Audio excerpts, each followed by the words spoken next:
ওই মাস্টারমশাই, আজ 15 আগস্টের দিন ছাত্রদের বলা হয়েছে বিদ্যালয়ে তারা উপস্থিত হবে। আপনাদের গ্রামের ছেলেপুলেদেরকে তো বলা হয়েছে, আমাদের গ্রামের ছেলেপুলেকে আমি বলে দিয়েছি যে তারা বিদ্যালয়। হ্যাঁ, আমিও বলে দিয়েছি। এদিকে সমস্ত গ্রামের ছেলেরা বিদ্যালয়ের দিকে রওনা দিল। পতাকা দিয়ে রঙানো করে সব বিদ্যালয়ে বসে মনে যাচ্ছে।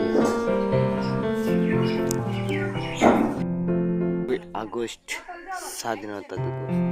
এই দিবস পালিত আমরা কেন করি, আজ সেটাই খ্রিস্টাব্দে আমাদের স্বাধীনতা এবং কি আমাদের দেশটাকে ইংরেজরা বন্দি করে রেখেছিল।